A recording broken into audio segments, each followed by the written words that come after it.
அனைவருக்கும் வணக்கங்க. எங்க ஊர் பக்கம் ஒரு பழமொழி சொல்லுவாங்க, ஆட தெரியாதவனுக்கு மேடை கோணலாம். இங்க மொத்தமும் கோணலா தான் போயிட்டு இருக்குது. அது வேற விஷயம். நீங்களும் நல்லது செய்ய மாட்டீங்க, யாரையும் நல்லது செய்யவும் விட மாட்டீங்கல்ல.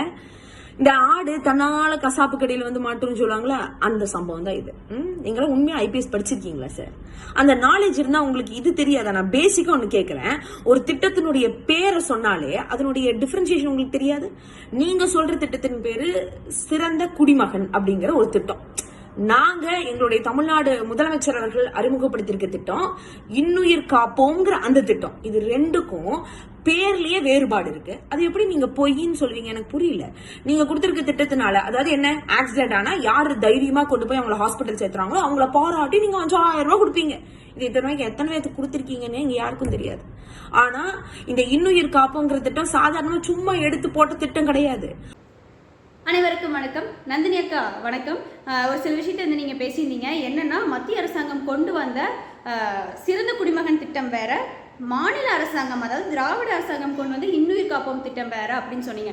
நான் சொல்கிறேன், சிறந்த குடிமகன் திட்டத்து மேலே ஸ்டிக்கர் ஒட்டினதான் இன்னுயிர் காப்போம் அப்படிங்கிற திட்டம். ஏன்னா மத்தியில் சென்ட்ரல் கவர்மெண்ட் வந்து இது 2021 10வது மாதம் 3ஆம் தேதியே கொண்டு வந்துட்டாங்க. ஆனால் நீங்கள் கொண்டு வந்த இன்னுயிர் காப்போம் திட்டம் வந்து 12வது மாதம் 10ஆம் தேதி 2021 கொண்டு வந்திருக்கீங்க. இந்த 2 மாதம் டைம் பீரியடில் சிறந்த குடிமகன் திட்டத்துக்கு கீழே வந்து ஒரு சில மாற்றங்களை கொண்டு வந்து மேலே வந்து இன்னுயிர் காப்போங்கிற ஸ்டிக்கரை ஒட்டியிருக்கீங்கன்னு சொல்லி நான் சொல்கிறேன். அது மட்டும் இல்லாமல் தளபதி ஐயா வந்து மக்களுக்கு நல்லது செய்யறதுக்காக நிறையா பண்ணிட்டு இருக்காரு. ஆனால் வந்து மக்கள் நிறைய பேர் நல்லது செய்யறதுக்கு விடுறதில்லை அப்படிங்கிற மாதிரி பேசியிருந்தீங்க. மாநில அரசாங்கம் வந்து மக்களுக்கு நிறைய செஞ்சுட்டாங்க. ஆனால் இந்த 5000 ரூபாய் சென்ட்ரல்லேருந்து எத்தனை பேருக்கு போயிருக்குன்னு கேட்குறீங்க. நீங்கள் கொண்டு வந்த இன்னுயிர் காப்போம் திட்டத்துக்கு கீழே எத்தனை உயிர்களை காப்பாற்றிருக்கீங்க? ஆக்சிடென்ட் ஆனால் எத்தனை உயிர்களை நீங்கள் காப்பாற்றிருக்கீங்க? நம்மளா வாண்டடாக ஹாஸ்பிட்டல் போய் உடம்பு சரியில்லாமல் கவர்மெண்ட் ஹாஸ்பிட்டல் அட்மிட் ஆனாலே நல்லா ட்ரீட்மெண்ட் கொடுக்கறது இல்லை. இதில் என்னென்னா, வாண்டடாக யாரோ கொண்டு போய் அட்மிட் பண்ணாங்கன்னா 48 மணி நேரத்தில் 5 லட்சம் ரூபாய் வரைக்கும் சிறந்த சிகிச்சை வந்து கொடுக்குறோங்கிறத சொல்லியிருந்தீங்க. நீங்கள் சிறந்த சிகிச்சை கொடுக்குற மாதிரி இருந்தால் ஒரு குழந்தைக்கு கையை எடுத்து அந்த குழந்தை கடைசியில் இறந்தே போச்சு கவர்மெண்ட் ஹாஸ்பிட்டலில் வந்து இன்னும் மெடிசின், ஆக்சிஜன், இந்த ஃபெசிலிட்டியை பேசிக்காக ரொம்ப மச் நீடடான ஒன்றே கிடையாது. அது மட்டும் இல்லாமல் இதையும் தாண்டி ட்ரிப்ஸ் ஏற்றுறதுக்கான ஸ்டிக்கு கிடையாது, அந்த ஸ்டாண்டு கிடையாது, மாப்பிள்ளை கட்டி ட்ரிப்ஸ் ஏற்றிட்டு இருக்காங்க. இந்த மாதிரி அரசு மருத்துவமனையில் அடிப்படை வசதிகளே செஞ்சு கொடுக்க முடியல. ஆனால் என்ன பேசிட்டு இருக்கீங்க, எங்கள் தளபதியோட சிறந்த ஆட்சி மக்களுக்கு நல்லது செய்கிறாருன்னா ஃபஸ்ட்டு ஹாஸ்பிட்டலில் பேசிக் நீடை வந்து சரி பண்ணுங்கள். அதுக்கப்புறம் ஆக்சிடென்ட் ஆனோடனே 48 மணி நேரத்தில் வந்து நீங்கள் எல்லாத்துக்கும் சிகிச்சை கொடுக்குறீங்களான்னு பார்க்கலாம். ஹாஸ்பிட்டலில் போய் அட்மிட் ஆகிறவங்களுக்கே சிகிச்சை கொடுக்கறக்கு முடியல, இதில் ஆக்சிடென்ட் ஆனவங்களுக்கு நீங்கள் எங்கேருந்து சிகிச்சை கொடுத்துட்ருக்கீங்கன்னு தெரியல. ஒரு கணக்கு சொல்லுங்கள், நாங்கள் இந்த மாதிரி வந்து இத்தனை 48 மணி நேரத்தில் வந்து ஆக்சிடென்ட் இத்தனை உயிர்களை நாங்கள் காப்பாற்றிருக்கோம், கணக்கோட டேட்டா பேஸ் எடுத்து வச்சுட்டு ஒரு வெள்ளை அறிக்கை மாதிரி நாங்கள் காப்பாற்றிருக்கோன்னு சொல்லுங்கள். நாங்களும் அதே மாதிரி 5000 ரூபாய் எத்தனை பேர்த்துக்கு கொடுத்துருக்கோம் நாங்களோட சென்ட்ரல் கவர்மெண்ட்ல இருந்துங்கிறதையும் நாங்களும் சொல்கிறோம்.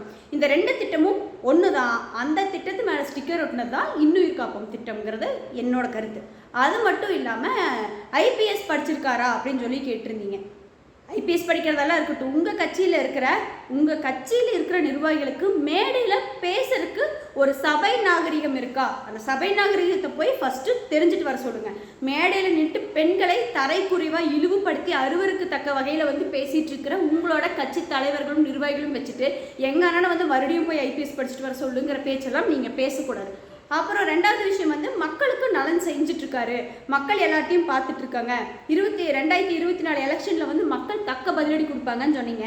மக்கள் எல்லாத்தையும் பார்த்துட்டு தான் இருக்காங்க. 3 வருஷத்தில் நீங்கள் எத்தனை வாக்குறுதிகள் நிறைவேற்றினீங்கன்னு மக்கள் பார்த்துட்டு தான் இருக்காங்க. அதைத்தான் நானும் திருப்பி உங்களுக்கு சொல்கிறேன். 24 மக்கள் தக்க பதிலடி கொடுக்கத்தான் போகிறாங்க. ஏன்னா 2-3 மாதம் தான் இருக்குது. நம்ம எல்லாரும் இங்கே தான் இருக்க போகிறோம், எல்லாரும் பார்க்க தான் போகிறோம் மக்கள் யாருக்கு தக்க பதிலடி ஓட்டுகள் மூலம் கொடுக்க போகிறாங்கன்ட்டு. நன்றி.